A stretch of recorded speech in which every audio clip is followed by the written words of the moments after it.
하나님 말씀 요한복음 13장입니다.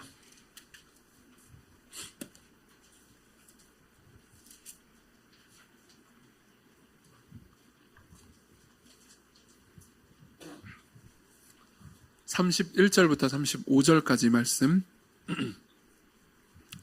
31절부터 35절 제가 여러분들을 위해서 읽어드리도록 하겠습니다. 하나님의 말씀을 들으십시오. 그가 나간 후에 예수께서 이르시되 지금 인자가 영광을 받았고 하나님도 인자로 말미암아 영광을 받으셨도다. 만일 하나님이 그로 말미암아 영광을 받으셨으면 하나님도 자기로 말미암아 그에게 영광을 주시리니 곧 주시리라. 작은 자들아, 내가 아직 잠시 너희와 함께 있겠노라. 너희가 나를 찾을 것이나 일찍이 내가 유대인들에게 너희는 내가 가는 곳에 올 수 없다고 말한 것과 같이 지금 너희에게도 이르노라. 새 계명을 너희에게 주노니 서로 사랑하라. 내가 너희를 사랑한 것 같이 너희도 서로 사랑하라. 너희가 서로 사랑하면 이로써 모든 사람이 너희가 내 제자인 줄 알리라. 아멘. 시광교회는 내년에 위험하고 도전적이며 영광스러운 선택을 하도록 부르심을 받았습니다. 우리는 내년에 교회를 하나 개척할 것이고요.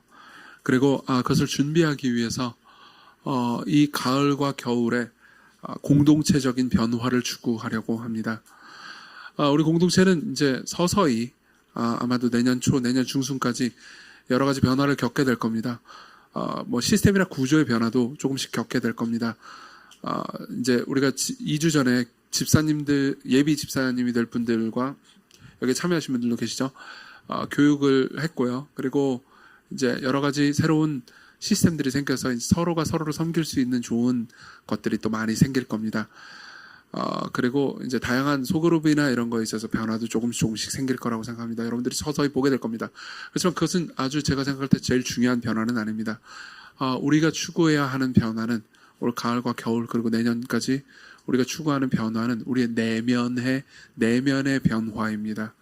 우리는 서로를 더 사랑할 필요가 있고, 그리고 우리의 내면의 변화를 통해서 우리 공동체가 경험하는 문화의 변혁을 이룰 필요가 있습니다. 그리고 그걸 통해서 그걸 위해서 이제 우리는 한 7주 전부터 오늘 7번째 시간인데요. 이제 예수 그리스도의 고별 설교를 계속해서 살펴보고 있습니다. 특히 이제 지난번까지는 예수께서 자기 제자들의 발을 닦아주시는 장면을 아주 상세하게 살펴보면서 그분의 사랑이 어떤 것인지에 대해서 생각을 했습니다. 그리고 오늘 우리 구주 예수 그리스도께서는 우리에게 새 계명을 주십니다.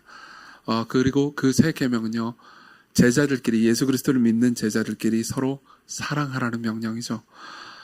그리고 이것은 굉장히 중요합니다. 왜냐하면요, 보세요.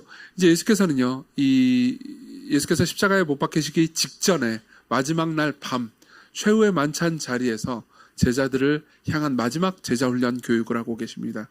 그리고 제자들은요, 그리스도께서 죽고 부활하시고 승천하시는 과정 이후에 세상으로 퍼져서 예수 그리스도를 모르는 사람들에게 복음을 전하는 일들을 하게 될 겁니다. 그러면은 그때 마지막에 어울리는 메시지는 무엇일까요? 당연히 세상 사람들을 사랑해라 일 겁니다. 그렇지만 예수께서는 그렇게 말씀하지 않으십니다. 먼저 제자들끼리, 예수 그리스도를 믿고 받아들이는 사람들끼리 서로 사랑하라는 명령을 주십니다. 왜 이게 중요할까요? 이것은 굉장히 중요합니다. 그리고 이것이야말로 예수 그리스도를 믿는 사람들의 표지이기도 합니다. 내가 진짜 예수 그리스도를 믿는 사람인지, 아니면 문화적으로 그냥 교회에 적응한 사람인지, 참된 신앙이 없는 사람인지 있는 사람인지를 가르는 표지이기도 하다는 거죠. 그래서 저는요, 이 본문을 통해서요, 특히 이제 이 새 계명이라는 불리는 이 계명을 생각을 해볼 건데, 오늘 다 못 볼 겁니다. 아마 다음 주, 그 다음 주까지도 시간이 걸릴 겁니다.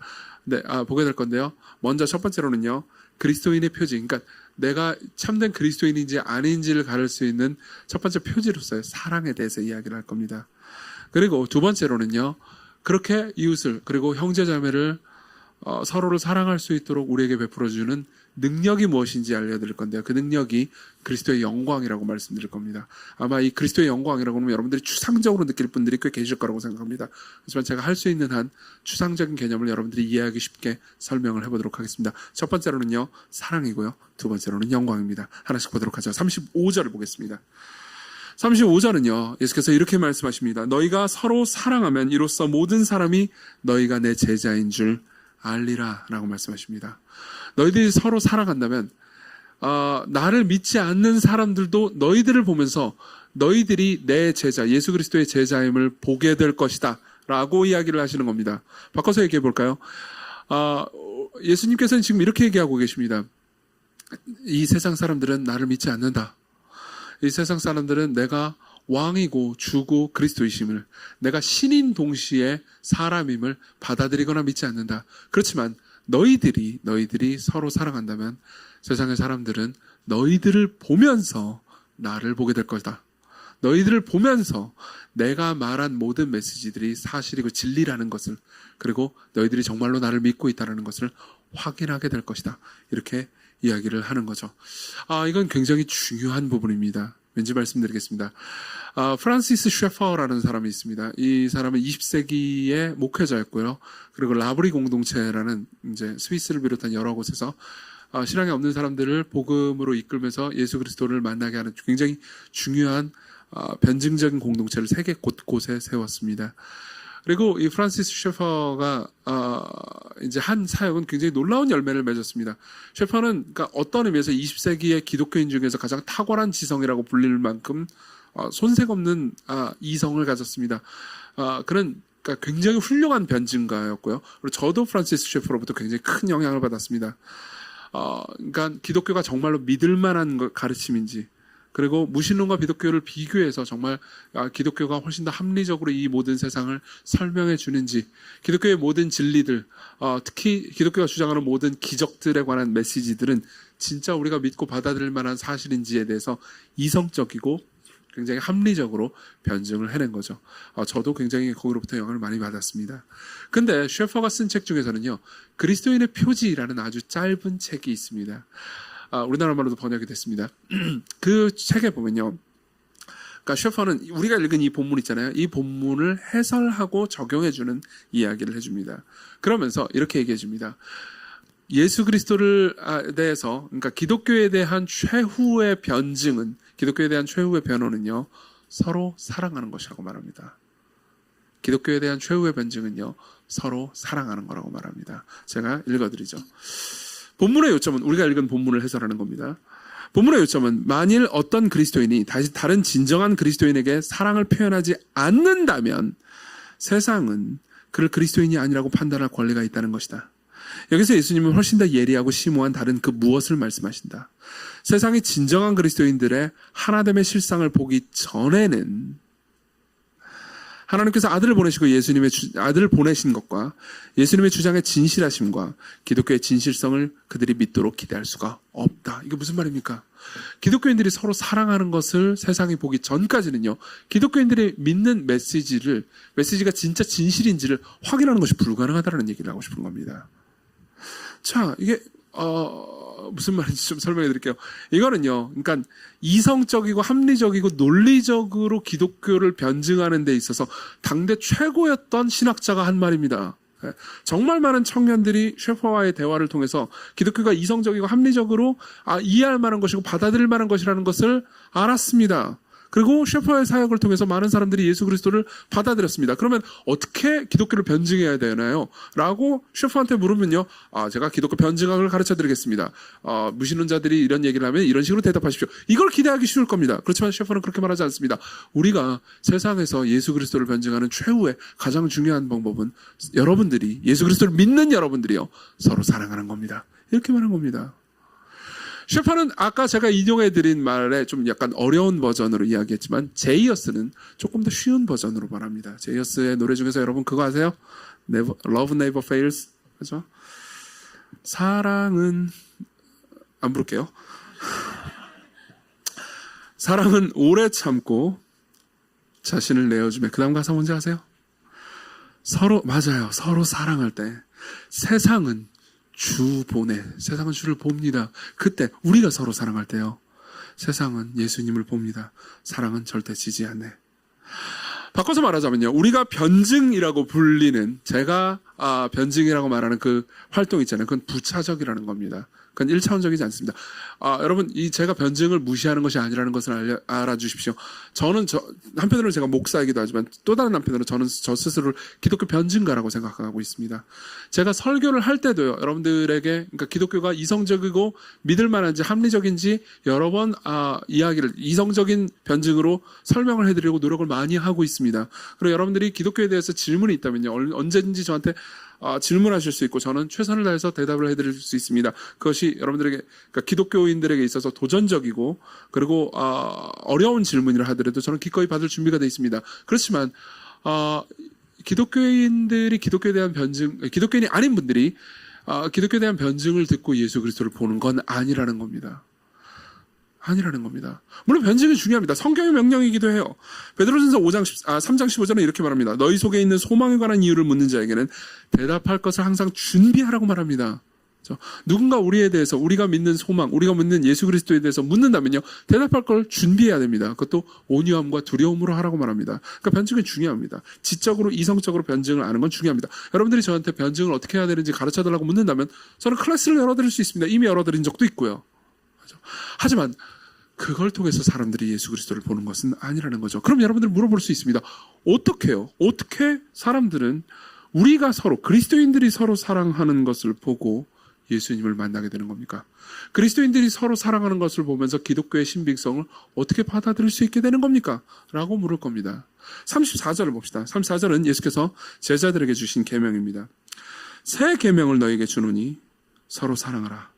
내가 너희를 사랑한 것 같이 너희도 서로 사랑하라. 무슨 말입니까? 새 계명이라고 말합니다. 그렇죠? 예수께서는 지금 이 계명을 옛 계명이라고 하지 않고 새 계명이라고 합니다. 이게 왜 중요한지 말씀드리겠습니다. 예수님께서는요, 이 계명의 내용이 뭐죠? 서로 사랑하라는 계명이잖아요. 근데 이 계명은 사실 새롭지 않습니다. 이미 구약 성경에도 많이 나와 있는 겁니다. 수천 년 전부터 하나님께서 말씀하신 내용입니다. 레위기에 보면요, 이런 말씀이 있습니다. 19장 18절, 원수를 갚지 말며 동포를 원망하지 말며 네 이웃 사랑하기를 네 자신과 같이 사랑하라. 이미 주신 계명이에요. 그럼 왜 예수께서 이미 주신 계명을 반복하면서 새 계명이라고 말씀하실까요? 왜 이게 새롭습니까? 어느 부분이 새롭습니까? 이게 새로운 이유는 여러 가지가 있습니다. 최소 한 4-5가지를 여러분들에게 설명해 드릴 수 있을 겁니다. 오늘은 딱 2가지만 볼 겁니다. 오늘은 2가지 볼 건데요. 첫 번째는 이겁니다. 여기에는 모범이 있습니다. 샘플이 존재한다는 거죠. 그런 의미에서 새 계명입니다. 지난주에 이 오후 예배 참석하신 분들은 고상성 목사님이 얘기해 줘가지고 기억하실 겁니다. 보십시오. 예수께서는 이렇게 말씀하십니다. 34절, 서로 사랑하라. 내가 너희를 사랑한 것 같이 서로 사랑하라. 내가 너희를 사랑한 것 같이. 예수님께서 이미 샘플을 보여주셨습니다. 구약시대 때는 그런 샘플이 없었습니다. 구약시대 때는요, 하나님께서 자기 백성들에게 서로 사랑하라. 동포를 원망하지 말아라. 원수를 갚지 말아라. 서로 사랑하라. 이웃을 사랑하라. 자기 몸같이 사랑하라. 과거의 계명은요, 자기 몸같이라는 말이 들어가 있었습니다. 근데 이 자기 몸같이라는 말이요, 이제 새 계명에는 대체됩니다. 내가 너희를 사랑한 것 같이. 그죠? 여기에 샘플이 존재하는 거죠. 그럼 여러분들은 궁금할 겁니다. 예수님께서 우리를 사랑하신 것 같이 우리가 서로 사랑하는 것이 어떻게 세상으로 하여금 예수님을 보게 만듭니까? 보십시오. 우리가 지난주 설교를 기억하실지 모르겠습니다. 지난주 설교는 이런 내용이었습니다. 그리스도께서 유다를 사랑하신 모습을 보았습니다. 그리고 그 전주에는요, 그리스도께서 제자들을 어떻게 사랑하셨는지를 보았습니다. 그 가장 크고 위대하고 빛나는 특징이 뭔지 아십니까? 우리는 보통요, 우리가 얻을 것이 있는 대상을 사랑합니다. 맞죠?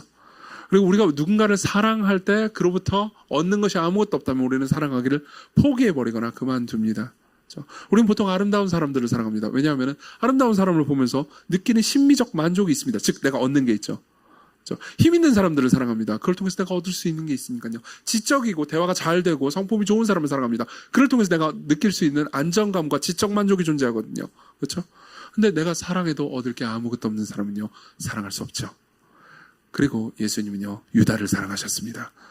유다를 통해서 예수께서 얻으실 수 있는 게 뭐죠? 배신이요. 배신밖에 얻을 게 없습니다. 그럼에도 불구하고 예수님은 유다를 끝까지 사랑하셨죠. 우리가 지난주에 본 내용입니다. 자, 그분이 우리를 필요에 따라서 사랑하지 않으시고 우리를 이용하기 위해서 사랑하시는 것이 아니라 우리를 있는 모습 그대로 조건 없이 사랑하셨습니다. 유다뿐만 아니라 다른 모든 제자들을 예수께서 그렇게 사랑하셨습니다. 그리고 우리가 서로 그렇게 사랑하기를 배우고 서로 그렇게 사랑한다고 합시다. 그러면요, 사람들은요, 그때 비로소 그리스도인들이 믿는 것이 진짜일지도 모른다는 생각을 하게 되는 거죠. 저들이 믿는 게 진짜일지도 모릅니다. 왜냐하면 그렇게 그 믿는 바에 따라서 행동하고 있기 때문입니다. 이건 되게 중요한 부분입니다. 오해하지 마십시오. 여러분들이 이제 이런 생각이 들 수도 있습니다. 그래? 형제들을 이렇게 예수님께서 나를 사랑하신 것처럼 사랑하라고? 난 못하겠네. 나는 여전히 자기중심적이고 이기적이고 죄인인데 이거 어떻게 사랑하란 말이야? 이게 말도 안 돼. 이렇게 생각하는 분들이 꽤 계실 거라고 생각합니다. 자, 봅시다. 이 중에서도 분명히 아직 예수님을 개인적으로 받아들이지 않으신 분들이 계실 겁니다. 이 중에 되게 많은 분들이요. 많지는 않을 수 있겠지만, 그러니까 기독교가 과연 진짜인지 확인하러 오신 분들이 계십니다. 그분들 중에서는, 그러니까 그분들도 다 아실 거예요. 솔직히 신앙이 있는 사람들이 완벽할 걸 기대하지는 않습니다. 신앙이 없는 사람들도 신앙이 있는 사람들을 보면서 죄 한 톨 없이 완벽할 걸 기대하지 않습니다. 그들도 여러분들 중에서 그런 분들이 계시다면 한번 제가 여러분들에게 질문을 하고 싶습니다. 완벽한 거 기대하십니까? 그렇지 않을 겁니다. 여러분들이 제가 이정규가 완벽할 걸 기대하셨습니까? 당연히 그렇지 않을 거라고 생각하셨을 겁니다. 그렇죠? 신자든 신자가 아니든 마찬가지일 겁니다. 그렇죠? 여러분들이 완벽하라는 의미가 아닙니다. 그렇지만 여러분들의 세계관을 볼 때, 여러분들이 하는 행동들을 볼 때 내가 믿고 알고 있는 세계관과 완전히 다른 무엇을 보기를 바란다는 거죠. 예를 한번 들어드리도록 하겠습니다. 제가 알고 있는 어떤 목사님 이야기를 해드리죠.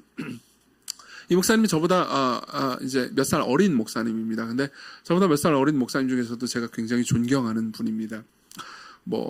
나이가 상관이 없죠. 그렇죠? 저는 우리 교회 교육자분들도 다 되게 존경하니까요. 근데요. 그러니까 이제 이 목사님이 특별히 제가 볼 때 그러니까 사랑과 희생과 헌신으로서 존경받을 만한 분이었습니다. 지금도 그러신 분이고요.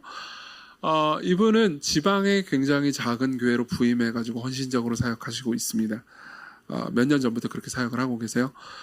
이분이 굉장히 뛰어나거나 탁월하다고 말할 수 있는 분은 아닙니다. 지적으로 탁월하거나 변증적으로 굉장히 화려한 언변을 통해서 막 이성적으로 신앙이 없는 사람들에 대해서 변증을 하거나 그런 분은 아닙니다. 그렇지만 주께서 맡겨주신 자기 양떼를 신실하게 사랑하는 좋은 목사님이죠. 이 목사님은 이제 어떤 교회에 이제 몇 년 전부터 부임해서 사역을 하고 계신데요. 그 교회는요, 그러니까 그 전에 좀 어느 정도 규모가 있는 청년부를 가지고 있었습니다. 그렇지만은 그 이후에 이제 여러 가지 교역자들이 계속 잦게 교체되고 서로 안에 분란이 있고 그래서 굉장히 어려운 교회가 되었습니다. 그래서 수십 명 있는 청년들이 십수명밖에 남아있지 않은 상황이었죠. 그리고 이 목사님이 그 교회로 들어갔습니다. 그리고 굉장히 어렵고 상처를 받고 그리고 성마르고 문제가 있는 청년들을요, 희생적으로 사랑으로 헌신으로 섬기기 시작했습니다. 그리고 하나님께 감사하게도요, 아주 조금씩이지만 교회가 성장하게, 그 청년부가 성장하게 됐고 청년부의 분위기가 더 좋아졌습니다. 그러다가 이 목사님이요, 청년 한 명에게 그러니까 굉장히 끔찍한 배신을 당합니다. 그러니까 이야기를 자세히 해드리지는 않겠습니다. 이런 이야기를 자세히 해드리면 추적하시는 분들이 계시더라고요. 그래가지고 안 할게요. 이야기를 자세히 해드리진 않겠지만 굉장히 끔찍한 배신을 당했습니다. 그리고 그 배신 때문에 이분은 경제적으로도 좀 손해를 입으셨고요. 그리고 경제적인 손해는 둘째치고, 그러니까 마음에 있어서 자기가 사랑하는 사람으로부터 사실 버림을 받은 거잖아요. 그러니까 아주 끔찍한 고통을 당하셨죠. 이분의 사모님도 너무너무 걱정하시고, 그리고 교회 이제 리더들도 걱정할 정도로 굉장히 끔찍한 괴로움을 겪으셨습니다. 그리고 아까도 말씀드렸듯이 이분은 되게 존경받을 만한 분이고요. 제 입장에서는 이것을 넉넉하게 이기셨습니다. 하나님을 신뢰하면서요. 그리고 그 와중에 이제 어떤 한 청년이 있었습니다. 그 교회의 어떤 청년이죠. 그 교회 청년이 있었는데 그 교회에 이제 가끔 나오고 그리고 이제 아직 신앙을 고백하지는 않는 사람이었습니다. 그리고 이제 성경이 진리인지 하나님이 진짜 살아계신지 자기는 잘 모르겠다고 얘기하는 청년이었어요. 근데 이 청년이 보기에도 그러니까 이 목사님이 당한 일이 너무 끔찍했던 거죠. 그래가지고 이제 정말 너무 걱정도 되고 궁금하기도 해가지고 물어본 겁니다. 목사님한테. 목사님 진짜 괜찮으세요? 그러니까 이 목사님이 이렇게 대답을 한 거죠. 안 아프진 않을 겁니다. 마음이 안 아프진 않겠지만 나를 위해서 죽으신 분, 나의 일상적인 배신 가운데서도 나를 사랑하시는 분이 계시기 때문에 자기는 그분 안에서 쉴 수 있다 이렇게 얘기를 한 거죠. 그렇죠? 저는 이 목사님 통해서 이 이야기를 전해 들었어요. 전해 들었고 그 이야기를 들을 때 굉장히 그러니까 마음이 한편으로 아프기도 하고요. 되게 너무 감동적이었습니다. 그리고 이 청년은 그러니까 이 질문을 한 청년은 너무나 큰 충격을 받았습니다. 그러니까 이 청년이 본 거는 단순히 그러니까 단순히 사랑이 많은 목사를 본 정도가 아닌 겁니다. 무슨 말이냐면 자신을 움직이고 이루고 있는 근본적인 세계관이 틀렸을지도 모른다라는 의심을 품게 된 거죠. 원래 자기가 가지고 있는 세계관이 무너지기 시작한 겁니다. 자신이 가지고 있는 세계관은 무엇이었습니까? 약육강식이었습니다. 자신이 가지고 있는 세계관은 무엇입니까? 더 높은 곳에 이르면 더 안정되고 더 명예로운 자리에 이르면 더 괜찮아진다는 거였습니다.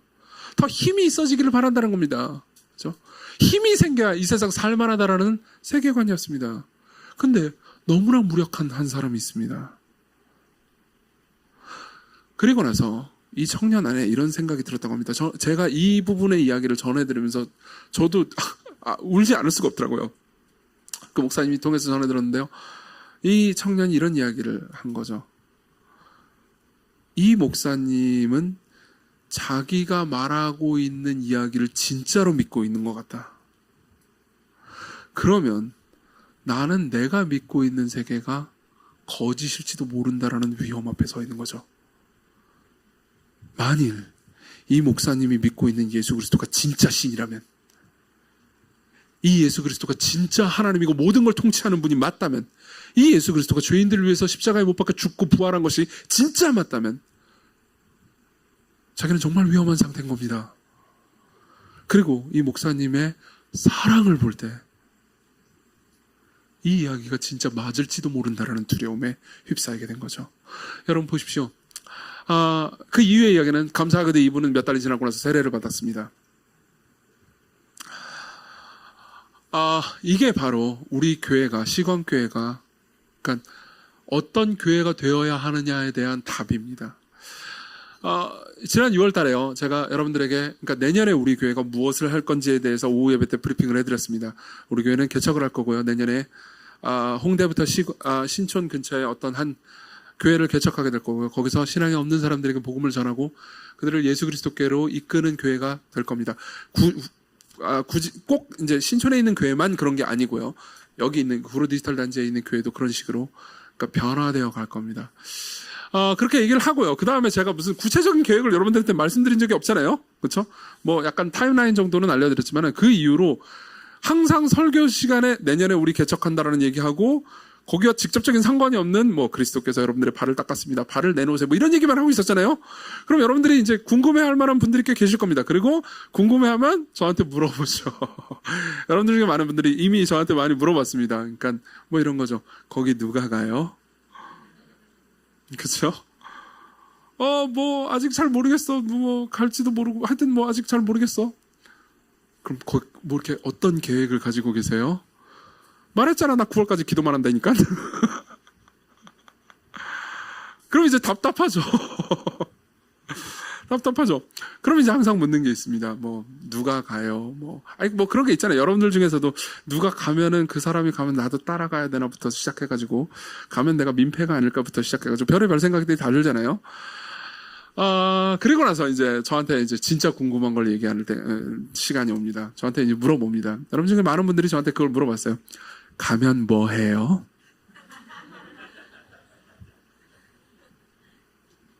그럼 제가 말하죠. 뭐 예배드리지? 맞아요. 예배드릴 겁니다. 그러나 진짜로 할 일을 말씀드리죠. 그거는 신촌뿐만 아니라 여기도 마찬가지여야 됩니다. 서로 사랑하는 공동체를 세우는 거죠. 저는 지금 많은 사람들이 진짜 이렇게 합니다. 가면 뭐예요? 가면 나가서 전도지 들고 전도해야 되나요? 아니요. 가면 뭐 해야 되냐면 서로 사랑해야 합니다. 여기 남아있는 사람은요? 서로 사랑해야 합니다. 갑자기 전도 프로그램을 돌리는 거 아닌가요? 예, 그런 프로그램도 할 겁니다. 근데 그건 중요한 게 아닙니다. 그건 우리가 할 최선의 목표가 아닙니다. 우리가 서로 사랑하는 공동체가 되는 겁니다. 이게 목표입니다. 이게 우리의 목표입니다. 왜요? 그리스도인들끼리, 제자들끼리 서로 사랑하는 것이야말로 기독교 최후의 변증이기 때문입니다. 자, 이 부분은 여러분들에게 굉장히 중요한 걸 겁니다. 중요한 걸 겁니다. 왜냐면요, 이 문제에 있어서 여러분들은 어느 정도 양가 감정을 가지고 있기 때문입니다. 여러분들 중에 어떤 분들은 이렇게 이 얘기를 듣고 이런 생각이 드는 분들이 계실 겁니다. 맞아, 기독교인 공동체가 서로 살아간다면 정말 영화롭고 아름다울 거야. 아, 우리 교회가 그렇게 되었으면 좋겠다라고 생각하는 분들이 계실 거고요. 어떤 분들은 이렇게 생각하는 분들이 계실 겁니다. 아, 맞아. 기독교인 공동체가, 시건교회가 서로 사랑해야지. 근데 우리 교회는 보면은 좀 약간 이기적이고 자기중심적이고 사랑이 없는 사람들이 참 많은 것 같아. 우리 교회는 문제가 많아. 좋습니다. 그런 진단 환영합니다. 다만 여러분들이 계속 그런 말만 서로끼리 이야기한다고 합시다. 그렇다고 합시다. 우리 공동체는 이게 문제고 저게 문제고 우리 공동체는 사랑이 없어. 여러분들이 이 교회에 들어온 지 1년이 지나도 그 얘기를 하고 2년이 지나도 그 얘기를 하고 5년이 지나도 7년이 지나도 그 얘기를 하고 있습니다. 그러면요, 여러분들은 계속 손님입니다. 안 그래요? 안 그래요? 제가 우리 가정에 대해서 이야기할 때 우리 집은 이런 문제가 있어 라는 진단만 하고 해결하려고 하지도 않고 그 문제 때문에 슬퍼하지도 않습니다. 그럼 저는요, 우리 가정에서 손님인 겁니다. 안 그래요? 그렇죠? 대단히 무책임한 가정이겠죠. 제가 여러분들한테 시광교회를 섬기는데 우리 교회는 이게 문제고 저게 문제고 저게 문제야. 그러면서 평가만 하고 있다고 합시다. 그럼 여러분들은 저를 무자격 목사라고 말할 겁니다. 안 그래요? 그런 진단이 있으면 가장 가슴 아파하고 괴로워해야 되는 사람이 바로 저 아니겠습니까? 마찬가지입니다. 그리고 이 문제가 여러분들에게 정말 심각한 위협이 된다는 것도 한번 생각을 해보셨으면 좋겠습니다. 여러분들의 신앙에 있어서요. 여러분들은 지속적으로 복음을 듣고 있습니다. 그리고 저도 매주마다 예수 그리스도께서 우리를 위해서 무슨 일을 하셨는지, 그분의 십자가에서 흘리신 피로 우리에게 어떤 유익이 있는지에 대해서 여러분들에게 설교하고 있습니다. 그렇죠? 그리고 그분은요, 그러한 사랑을 우리에게 베푸셨을 뿐만 아니라 우리 서로 그러한 사랑을 하라고 말씀하십니다. 근데 이 문제에 대해서 여러분들이 그냥 부담스럽게 느낄 수 있습니다. 예수 그리스도께서 우리를 위해서 우리를 사랑하셨다는 이야기를 듣는 것은 참 좋지만 우리가 서로 자기를 내려놓고 자기의 자존심과 자기중심성을 버리고 자기를 부인하라는 메시지, 서로를 그리스도께서 우리를 사랑하신 것처럼 사랑하고 희생하라는 메시지는 부담스러울 수 있습니다. 그리고 이건 문제를 일으킵니다. 이 문제에 있어서 달라스 윌라드라는 신학자는, 이 사람은 철학자인 동시에 신학자인데요, 굉장히 재미있는 진단을 내놓았습니다. 이분이 쓴 책 중에서 위험한 제자도라는 책이 있습니다. 죄송합니다. 잊혀진 제자도라는 책이 있습니다. 잊혀진 제자도. 막 추천하고 싶은 책은 아닙니다. 왜냐하면 중간에 제가 신학적으로 동의하지 않는 부분들이 조금 있기 때문입니다. 그렇지만 아주 중요한 통찰들을 내놓은 책이기도 합니다. 거기 보면요, 그러니까 예수님께서 우리를 위해서 하신 일을 즐기고 좋아하긴 하지만 그리스도를 따라서 그분의 명령을 순종하지 않는 사람들을 가리켜서 이렇게 얘기합니다. 뱀파이어 크리스천이라고요. 뱀파이어 크리스천. 무슨 말인지 이해되세요? 뱀파이어가 뭘 하죠? 드라큘라. 피를 쪽쪽 빨아먹잖아요. 그렇죠? 그러니까 이런 거죠. 예수님, 당신의 피가 필요해요. 쪽쪽쪽쪽쪽. 그렇지만 당신은 원하지는 않아요. 읽어드릴까요? 뱀파이어 크리스천들은 이렇게 말한다. 부디 당신의 피가 조금 필요합니다. 하지만 저는 당신의 제자가 되거나 당신의 성품을 닮은 마음은 없습니다. 솔직히 제가 인생을 즐기는 동안 좀 못 본 척 좀 해주시겠습니까? 천국에서 뵙겠습니다. See you in heaven. 자, 보십시오. 우리는 이렇게 말합니다. 예수님, 당신의 피가 필요합니다. 제가 죄책감을 느낄 때 그 죄책감을 안 느낄 정도로만 당신의 피가 필요합니다. 예수님, 나는 당신의 피가 필요합니다. 제가 앞으로 어떤 죄를 지을 계획을 가지고 있는데 이 죄를 지어도 나를 버리지 않고 그 다음에 나를 용서해 줄까라는 내적 확신이 들 만큼만 당신이 필요합니다. 당신의 피는 그만큼 필요합니다. 내가 당신과 더불어서 함께 십자가를 지고 피를 흘리라는 말씀은 하지 마십시오. 그 정도까지 당신의 피가 필요하지는 않습니다. 이해하십니까? 달라스 윌라드는 조롱합니다. 뱀파이어 크리스천. 여러분들이 이렇게 되면 문제가 하나 생깁니다. 아주 커다란 문제가 생깁니다. 여러분들은 점점 예수 그리스도께서 여러분들을 위해서 피를 흘리셨다는 사실이 지루해집니다. 그게 별로 영광스럽게 느껴지지 않게 될 겁니다. 그게 와닿지 않게 될 겁니다. 그리고 여러분들은요, 점점 서로 살아가라는 메시지도 지루해질 겁니다. 이렇게 느껴지지 않습니까? 저게 뜬구름 잡는 소리 같다. 구체적으로 나한테 뭘 해라 라고 이야기를 하면 내가 알아듣겠다. 하지만 서로 사랑하라니, 그럼 어떻게 이렇게 듣게 되는 거죠. 생각해 보십시오. 보통 연인끼리 싸우는 것도 비슷합니다. 꼭 같지는 않지만 비슷합니다. 그렇죠? 한쪽은 좀 덜 사랑합니다. 그리고 한쪽은 더 사랑하죠. 더 사랑하는 쪽은 덜 사랑하는 쪽한테 이렇게 얘기합니다. 사랑해달라고. 그럼 덜 사랑하는 쪽은 더 사랑하는 쪽한테 이렇게 얘기합니다. 그러니까 뭘 하라고!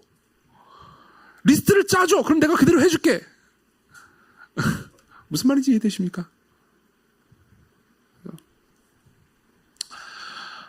이쯤 되면 여러분들이 이런 생각이 드실 수 있습니다. 그래?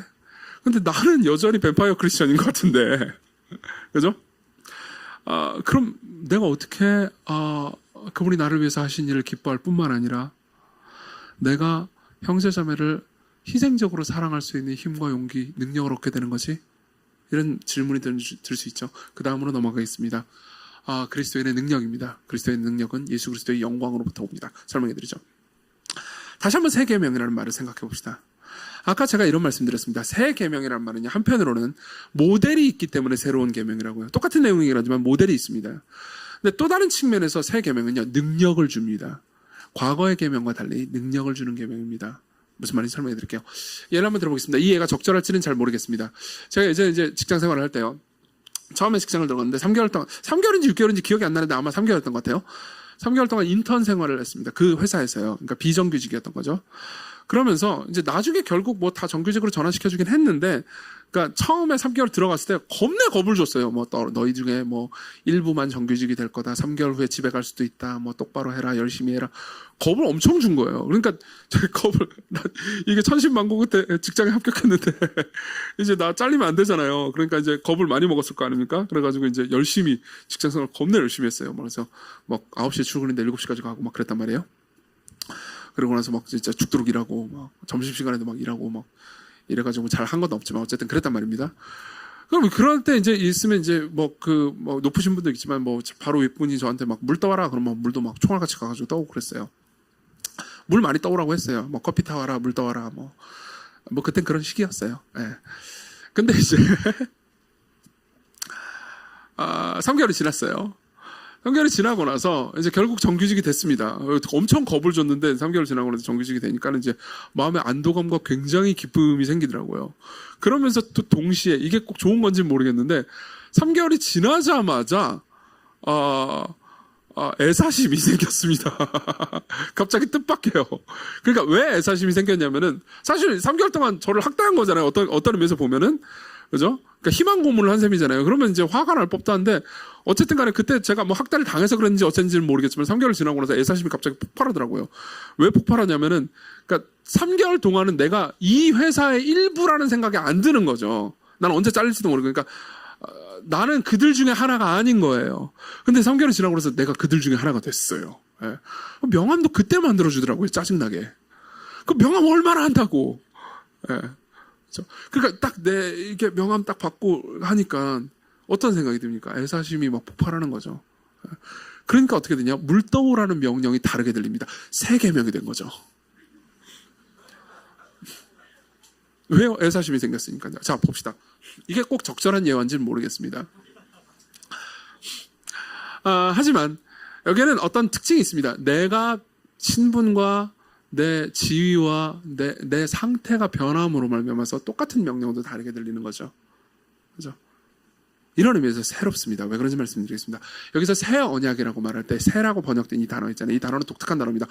신약성에 거의 쓰지 않는 단어입니다. 그리고 이 단어는 되게 중의적인 의미를 가지고 있는 단어이기도 합니다. 그리고 이 단어는요, 항상 이 단어를 보는 사람들로 하여금 에스겔, 구약성경 에스겔 36장에 있는 새 언약을 떠올리게 만드는 단어입니다. 새 언약은 이런 내용입니다. 제가 읽어드리죠. 또 새 영을 너희 속에 두고 새 마음을 너희에게 주되 너희 육신에서 굳은 마음을 제거하고 부드러운 마음을 줄 것이며 또 내 영을 너희 속에 두어 너희로 내 율례를 행하게 하리니 너희가 내 규례를 지켜 행할지라. 말이 좀 어렵게 들린다면 제가 풀어드리겠습니다. 하나님께서 이렇게 말씀하십니다. 내가 성령을 너희들에게 보내주겠다. 하나님의 영, 하나님 자신이 성령을 우리 마음 가운데 보내주신다고 말합니다. 그리고 그 성령께서요, 우리 마음을 변화시킵니다. 우리를 존엄하고 존귀하게 만드십니다. 그래서 어떻게 합니까? 하나님의 명령, 즉 서로 사랑하라 라는 명령을 지키고 싶게 만들어준다는 거죠. 능력을 준다는 겁니다. 그러면 그 성령님은 어떤 식으로 우리에게 능력을 준다는 겁니까? 요한복음 16장 14절은 이렇게 말합니다. 성령님이요 내 영광을 나타내리니 내 것을 가지고 너에게 알리실 것이다 이렇게 말합니다. 무슨 말입니까? 성령님은요 예수님의 영광을 드러내십니다. 예수님의 영광을 드러내십니다. 그게 성령님이 하시는 일이에요. 성령님은 많은 일들을 하십니다. 근데 그분이 하시는 가장 위대하고 아름다운 일은요 예수님의 영광을 드러내는 일입니다. 예수님의 영광을 드러내는 일입니다. 무슨 말입니까? 여러분들이 예수님의 영광을 알게 된다면 여러분들은 서로 사랑하라는 계명을 지키게 된다는 거죠. 지금 내용은 여러분들이 약간 뜬금없이 그러니까 뜬구름 잡는 이야기처럼 들릴 수 있습니다. 조금 설명을 해드리겠습니다. 그걸 위해서 우리는 31절 32절을 보셔야 됩니다. 31절 32절입니다. 제가 읽어드리죠. 그가 나간 후에, 여기서 그는 유다를 가리킵니다. 유다가 나간 후에 예수께서 이르시되 말씀하시되 지금 인자가 예수님이요 영광을 받았고 인자로 말미암아 아버지께도 하나님도 영광을 받으셨도다. 만일 하나님이 그로 말미암아 영광을 받으셨으면 하나님이 자기로 말미암아 그에게 영광을 주시리니 곧 주시리라. 보십시다. 이런 겁니다. 유다가 배신했습니다. 맞죠? 그리고 예수께서 유다가 자기를 배신했는데도 불구하고 끝까지 사랑했습니다. 그걸 통해서 예수님이 영광을 받으셨다는 겁니다. 그리고 하나님께서도 영광을 받으시고요. 그리고 하나님께서는요 좀 있으면 나에게 예수님께 영광을 주실 거라는 겁니다. 어떤 영광을 주실 거라는 겁니까? 요한복음을 연구한다면 여러분들이 이 요한복음을 쭉 읽는다면요 이 영광을 주다, 영화롭게 하다라는 단어가 엄청나게 많이 나온다는 걸 알게 됩니다. 요한복음이 제일 많이 나옵니다. 압도적입니다. 그리고 요한복음 내에서요 특히 13장 이후에서 예수님이 영광을 받는다 혹은 영화롭게 된다는 건 뭘 의미하는지 아십니까? 십자가를 지게 된다는 겁니다. 그분이 십자가를 지게 된다는 겁니다. 자 봅시다. 다시 한번 32절을 봅시다. 그걸 염두에 두고 32절을 봅시다. 만일 하나님이 그로 말미암아 영광을 받으셨으면 하나님도 자기로 말미암아 그에게, 여기서 그는 누구죠? 예수님이에요. 예수님에게 영광을 주시리니 곧 주시리라. 이 말이 무슨 말이라고요?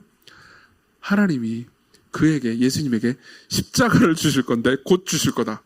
네, 곧 주실 겁니다. 예수님은 다음날 십자가를 지게 됩니다. 그게 영광이라고요. 십자가가 영광이라고요.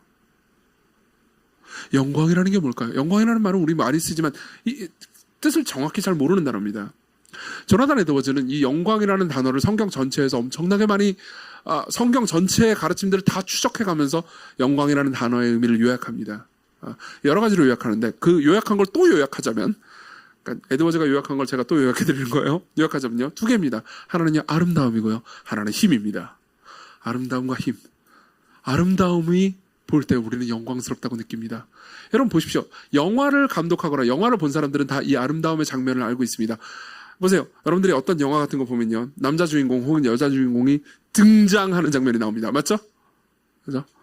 예를 들면요 강동원이 등장하는 겁니다. 강동원이요 우산을 쓰고 있다가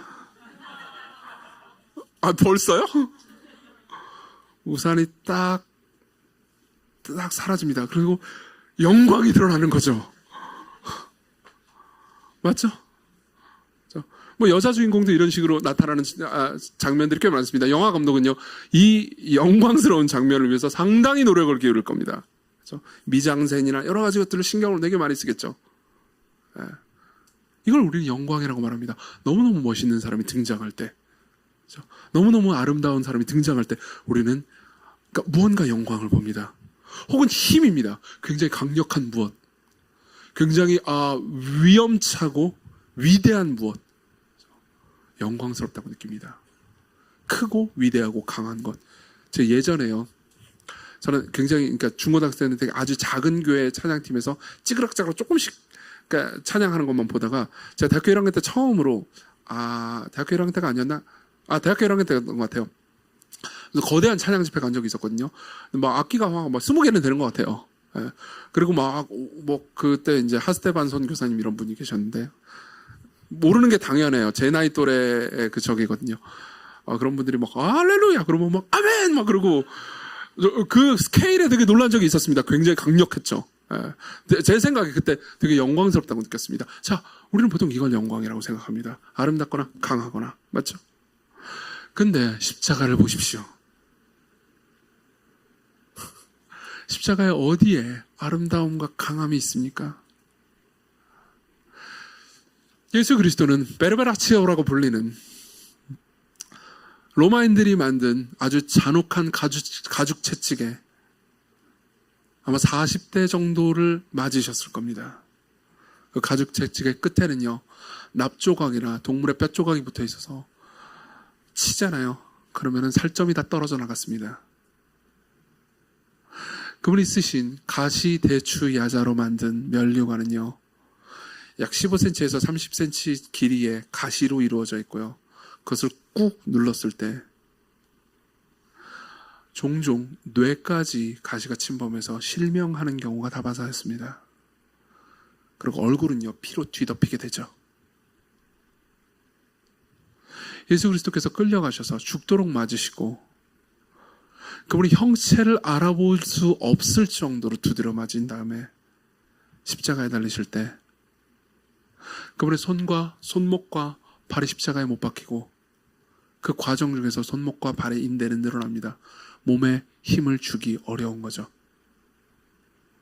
그분이 온몸이 발가벗겨지십니다.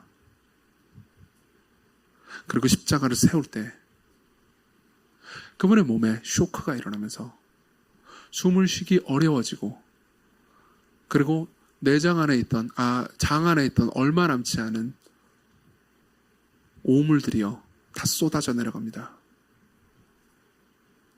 그리고 보통 십자가형을 받은 사람의 아래에는요 똥과 오줌들이 산을 이뤘죠. 그리고 그 십자가를 보면요 온몸이 피로 뒤덮여 있습니다. 형체를 알아볼 수 없을 정도로 일그러져 있죠. 여기서 우리는 어떤 영광을 본다는 겁니까? 여러분들이 만일 그 십자가의 장면을 눈으로 보고 있었다면요 여러분들 중에 어떤 분들은요 구역질을 했을지도 모릅니다. 여기에서 어떤 영광을 발견할 수 있다는 겁니까? 사실 영광이라는 것은 조금 더 깊이 생각해 보면은 뭐라고 해야 될까요? 모순적인 측면이 있습니다. 아이러니한 측면이 있습니다. 다시 한번 우리가 아까 영광이라고 했던 것을 되돌아보죠. 너무너무 아름답고 너무너무 멋있는 누군가가 나타났습니다. 너무너무 아름다운 그녀가 나타났습니다. 외모를 보자마자 영광스럽다고 느꼈어요. 근데 대화를 합니다. 대화를 하다 보니까 이분이요 너무너무 자기중심적이에요. 그럼 어떤 생각이 들죠? 갑자기요. 여러분들이 이걸 느껴본 분들이 계실 겁니다. 갑자기 어글리해 보입니다. 갑자기 못생겨 보입니다. 실제로 일어나는 일입니다. 여러분들이 경험해 본 적도 있을 겁니다. 너무 멋있는 사람이 나타났습니다. 강동원이요. 그리고 말을 하기 시작합니다. 근데 보니까 허세꾼이에요. 허세쟁이에요. 그래도 멋있다고요? 아니요. 그래도 멋있겠죠. 강동원은 강동원이니까요. 그러나 보십시오. 그러나 우리는 반감됩니다. 영광에 반감되는 느낌이 듭니다. 그렇죠? 그 지점에서 그러니까 추해 보입니다. 약간의 추함이 들어가 보입니다. 그렇죠? 힘이 강한 사람을 생각해 보십시오. 마동석을 생각해 보십시오.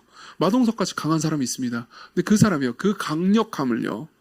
약자를 돕는 데 쓰지 않고 약자를 괴롭히는 데 쓰고 있다고 합시다. 그럼 우리는 그 사람을 깡패라고 말할 겁니다. 그 힘을 영광스럽다고 말하지 않을 겁니다. 안 그래요? 그죠? 하지만 어떤 아름다운 사람이요. 위생상 더럽고 그리고 병이 든 어떤 사람을 돕기 위해서 그죠? 오물과 그리고 바퀴벌레와 파리가 가득하고 아무것도 정리되지 않은 방으로 들어가서 그 사람을 돕기 위해서 팔을 걷어붙이고 오물과 먼지가 몸에 묻는 것을 두려워하지 않고 예쁜 옷과 멋진 옷을 벗어던진 다음에 몸빼바지를 입고 청소를 하고 있습니다. 그리고 그 사람을 돌보고 있습니다. 그 사람의 똥오줌을 다 받아내고 토한 모든 것들을 다 닦아냅니다. 그리고 그 사람도 같이 더러워지죠. 여러분들은 이걸 보면서 어떤 생각이 듭니까? 이때 우리는요 단순히 아름다움을 보는 게 아닙니다. 아름다움 이상을 보죠. 아름다움 이상을 볼 때 우리는 그걸 영광스럽다고 봅니다. 이 사람은 더 이상 예쁜 척을 하지 않습니다. 그렇지만 더 예뻐지죠. 안 그래요? 군인의 영광이 무엇입니까? 군인이 가장 영광스러울 때가 언제입니까? 승리할 때요? 맞습니다. 군인은 승리할 때 영광스럽죠. 그렇지만 더 영광스러울 때를 말씀드리죠. 군인이 있습니다. 그리고 저기 적들이 다가오고 있어요. 그리고 나는 지켜야 될 가족과 나라가 있습니다. 그리고 적들은 나를 향해서 달려오고, 나는 이 적들을, 여기 서서 내가 적들을 맞서는 순간 나는 아주 잔혹하게 죽임당할 겁니다. 그게 분명해요. 그렇지만 내가 여기 서 있지 않는다면, 내가 이 자리를 지키고 있지 않다면 내 뒤에 있는 내 가족들이 죽임을 당할 거예요. 그래서 군인은 결정합니다. 너무너무 두렵지만 용기를 내기로 합니다. 어떻게 하기로 해요? 여기 서 있기로 합니다. 적들이 와서 나를 유린합니다. 나를 주먹으로 칩니다. 나는 형체를 알아볼 수 없을 정도로 두드려 맞습니다. 그리고 그 과정 중에서도 적들이 가지 못하게 나는 계속해서 총을 쏘고 주먹을 휘두르고, 그리고 적들의 바짓가랑이를 붙잡고 늘어지고 있습니다. 그 사이에 내 가족들이 안전하게 피신할 수 있도록요. 이때 군인은 엄청나게 두렵고 고통스러울 수 있지만 그는 끝까지 그 자리에서 견디죠. 그때 우리는 뭘 봅니까? 군인의 영광을 봅니다. 여러분, 십자가를 보십시오. 왜 그분이 십자가를 지셨습니까? 그분이 너무나 거룩하신 분이시기 때문입니다. 너무나 정의로우신 분이시기 때문입니다. 그분이 너무나 정의롭기 때문에 그분은요, 죄를 보고도 그 죄를 형벌을 안 할 수가 없었습니다. 죄를 보고도 그냥 넘어가잖아요. 그럼 우린 부당하고 불공평하고 정의롭지 않다고 말할 겁니다. 맞죠? 그렇지만 그분은 정의로운 분이기 때문에 죄를 처벌하셨어야 했습니다. 그렇지만 또 동시에 그분은 너무나 배신자들을 사랑하셨습니다. 자기 백성들을 사랑하셨습니다. 그래서 그분은요, 그 형벌을 자신이 직접 받기로 하셨습니다. 우리는 보통 그분이 거룩하다, 혹은 정의롭다, 혹은 그분이 사랑이시다, 이렇게 단문으로 그분의 성품과 영광을 표현해 줄 수도 있습니다. 그분이 정의롭습니다. 그분이 사랑이십니다. 하지만 이렇게 말할 수도 있죠. 그분은 너무나 정의롭기 때문에, 그렇지만 또 동시에 너무나 사랑이시기 때문에 자기 백성들이 받아야 되는 진노와 형벌을 그분이 대신 받으실 수밖에 없었습니다. 그분은 동시에 정의롭고 동시에 사랑이십니다. 맞죠? 생각해 보십시오. 십자가가 어떻게 영광입니까? 무한한 아름다움을 지닌 분이 우리를 구원하시기 위해서 자발적으로 형체가 보이지 않을 정도로 맞아서, 형체가 보이지 않을 정도로 맞고 온몸에 피를 뒤집어 쓰면서 오물덩이에 쌓인 다음에 자신의 모든 아름다움을 잃는 것보다 아름다울 수 있는 것이 어디 있겠습니까?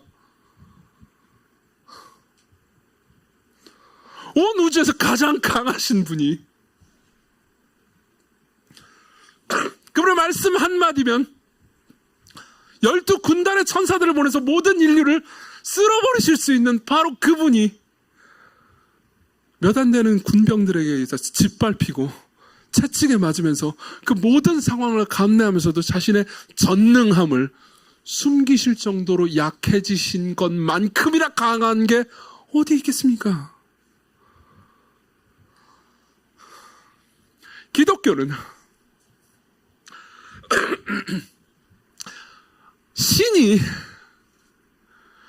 신이 죽임을 당할 수 있고 취약해지시고 벌거벗겨지실 수 있고 우리를 구원하시기 위해서 완전히 망가지실 수도 있었으며 실제로 그렇게 하셨다고 말하는 유일한 종교입니다. 기독교는 신이 두려움을 겪었다고 말하는 유일한 종교입니다. 기독교는요, 신이 하나님이신 분이요, 모든 걸 만드실 뿐만 아니라 모든 걸 통치하신 분이, 모든 걸 그분의 뜻대로 움직이실 수 있는 분이 그분의 생애 마지막 날에 모든 것이 자기에게 분리하도록 돌아가도록 허용하셨다라고 말하는 유일한 종교입니다. 여러분 보십시오. 여기서 우리는 무엇을 볼 수 있습니까? 영광입니다. 영광입니다. 우리가 조금 이따 부를 노래가 있습니다. 찬송가 33장이죠. 찬송가 33장 1절은 뭐라고 말하는지 아십니까? 영광스러운 주를 보라. 고난받은 그 모습.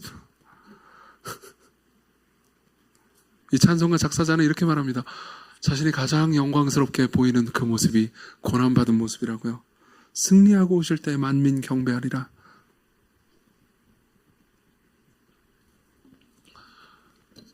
여러분들이 이 영광을 봅니다.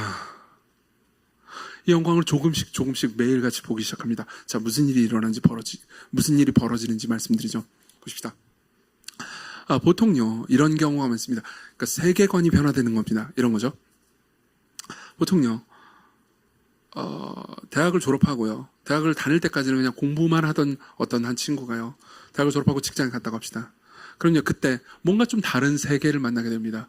자기 주변 사람들이 전부 다 예를 들면 주식 투자를 하기 시작합니다. 그러면요, 이런 생각이 들게 되죠. 나 지금까지 주식에 관심도 없었는데 공부만 했는데, 내가 바보였구나.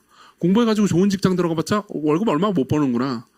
내가 이 세상 좀 제대로 살고 돈도 좀 벌고 그러려면 나는 주식도 좀 해야 되는구나. 이런 것도 관심을 가지고 저런 것도 관심을 가지고 부동산도 관심 가지고 좀 경매도 신경을 써야겠구나. 이런 식으로 생각이 변하게 됩니다.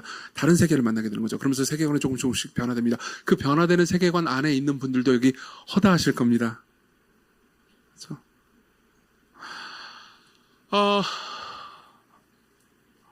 그런데요. 그때 여러분들 안에 무슨 일이 벌어집니까? 여러분들 안에 부동산과 내 집과 좋은 통장과 돈이 많이 들어있는 통장과 많은 주식의 영광을 본 겁니다. 여러분들이 회사 들어갈 때 뭘 봅니까? 영광을 봅니다. 자기 집의 영광이요. 그럼 여러분들은 거기에 관심을 가지게 됩니다. 뭐라고 하고 싶은 게 아닙니다. 여러분들 비난하고 싶어서 이 얘기를 하는 게 아닙니다. 그렇지만 여러분들이 예수 그리스도를 봅니다. 예수 그리스도의 영광을 보기 시작합니다. 모든 것을 가지신 분이 자기 백성들을 살리시기 위해서 모든 것을 내어주신 것을 보면서 아무것도 바라지 않으시고 자기 백성들을 통해서 얻을 것이 없는데도 불구하고 끝까지 그들을 사랑하신 것을 보면서 여러분들은 뭘 봅니까? 영광을 봅니다. 여러분들의 세계관이 조금씩 변화됩니다. 자기중심성이 부끄럽게 느껴집니다. 무슨 일이 벌어집니까? 여러분들이 십자가의 영광을 보기 시작할 때 자기 영광을 추구하는 자신이 추하게 보이죠. 원래는 자기가 멋있게 보였습니다. 원래는 내가 이게 나도 내 것도 좀 챙기고 사람들 앞에서 당당하게 살려고 내가 하는 이게 괜찮은 삶 아니야? 라고 생각했던 자신의 삶이요. 이기적이고 자기중심적이고 사람들을 이용하는 자신의 삶이 추하게 느껴집니다. 그리스도의 영광을 볼 때요. 그러면요, 마지막으로 물을 질문은 이겁니다. 왜 그분의 영광을 보는 게 우리가 서로 사랑하게 만드나요? 왜 그분의 영광을 볼 때 우리가 서로 사랑할 수 있는 힘과 용기가 생기나요? 간단합니다. 보십시오.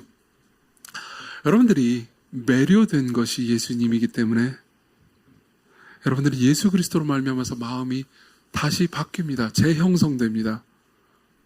그렇죠? 마틴 로이드 존스라는 목사님이 있습니다. 제 설교를 오래 드신 분들이면 이분을 모르실 수가 없죠. 이분은 19세기 후반부터 이제 20세기에 복음을 전한, 영국의 런던에서 복음을 전한 탁월한 설교자였고요. 그리고 이 사람은요, 원래 직업이 의사였습니다. 이걸 모르시는 분들은 많을 겁니다. 이분은 원래 의사였고요. 그냥 의사 정도가 아니었습니다. 그러니까 당대의 굉장히 잘 나가는 의사였습니다. 마틴 로이드 존스는 외과적 재능을 가진 내과 의사였고요.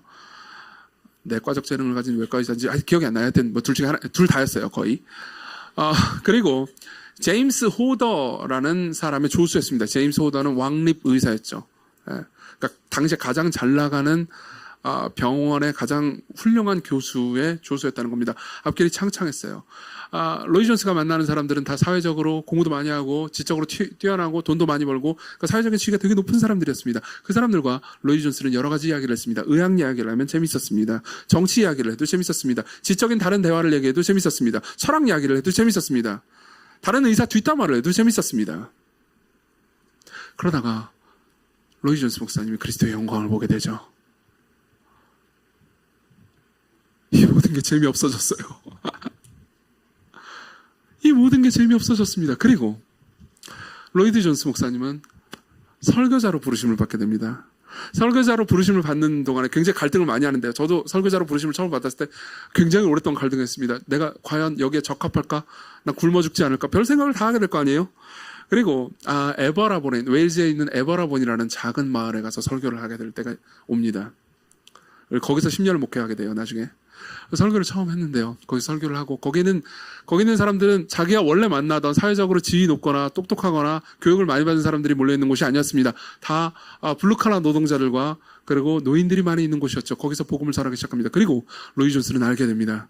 자신이 런던에서 시 중심부에서 가장 똑똑하고 대화를 잘할 수 있고 지적으로 매너 있고 그리고 돈도 많고 사회적 지위가 높은 사람들과 여러 가지 뭐 정치 얘기니 뭐니 이런 이야기를 하는 것보다요. 웨일즈에서 에버라본에서 80세에 글을 읽을 줄도 모르는 할머니와 예수 그리스도에 대해서 이야기할 때 훨씬 행복하다는 사실을 알게 됩니다. 그리고 80세 할머니와 예수 그리스도에 대해서 대화를 나누면서 그리스도인의 사랑이 어떻게 시작되는지를 알 수 있는 거죠. 나는 과거에 정치 이야기를 할 때 재밌었습니다. 그렇지만 이제 더 이상 그것이 나를 만족시켜주지 못합니다. 나는 과거에 여러 가지 취미 이야기를 할 때 행복했습니다. 나는 여전히 그 이야기를 할 수 있습니다. 취미 이야기를 할 수도 있고 정치 이야기를 할 수도 있고 학문에 관한 이야기를 할 수도 있고 직업에 관한 이야기를 할 수도 있습니다. 그 모든 것들이 나쁜 게 아닙니다. 그렇지만 이 모든 것들이 나를 흥분시키지는 않습니다. 나는 더 큰 영광을 보았습니다. 여러분, 이 사실이 교회를 서로 사랑하게 한다는 것을 알고 계십니까? 여러분들은 다 다른 사람들입니다. 여기 계신 분들 중에서는 정치적인 좌파도 있고 우파도 있을 겁니다. 여기서는 계신 분들은 박사학위 소지자도 있고요. 그리고 아직 대학을 가지 못하신 분들도 있습니다. 여기 계신 분들 중에서 재산이 어느 정도 있는 분도 있고요. 없는 분도 있습니다. 물론 우리는 특히 2부 예배에 있는 분들은 거의 대다수가 청년이시죠. 그러니까 약간 동질성, 문화적 동질성이나 나이에 있어서 동질성이 있지만 실제로 따지고 들어가면요 굉장히 많이 다를 겁니다. 그런데 우리가 어떻게 서로 사랑할 수 있습니까? 솔직히 말하면 성격만 달라도 우리는 서로 뒷담화하는 걸 즐기지 않습니까? 그런 사람들이 어떻게 서로 사랑할 수 있습니까? 그리스도가 그 가운데 계십니다. 여러분들이 예수 그리스도를 알고 즐거워하고 그분에 관한 이야기로 여러분들이 형성될 때, 여러분들이 푹 잠길 때 여러분들은 서로에게 이끌리는 것을 보게 됩니다. 여러분들은 희생적으로 서로를 사랑하게 됩니다. 여러분들은 이 감각을 알고 계십니까? 여러분들은 이 영광을 본 적이 있으십니까? 그리고 이러한 사랑 가운데 이루어지는 공동체의 능력을 경험해 보신 적이 있습니까? 여러분들은 저한테 이렇게 물어볼 수 있습니다. 아니 시광교회가 그런 공동체가 아닌 걸 왜 나한테 여러분들한테 책임을 지라는 게 아닙니다. 여러분 이 모든 것을 우리가 소망해야 하지 않겠습니까? 너한테 책임 있는 거 아니냐? 예, 맞습니다. 저한테 책임이 있습니다. 그리고 저는 여러분들을 위해서 기도하고 있습니다. 여러분 같이 공동체를 위해서 기도하고 싶지 않으십니까? 그분의 영광이 여러분들을 사로잡는 것을 보고 싶지 않습니까? 그리스도께로 오십시오.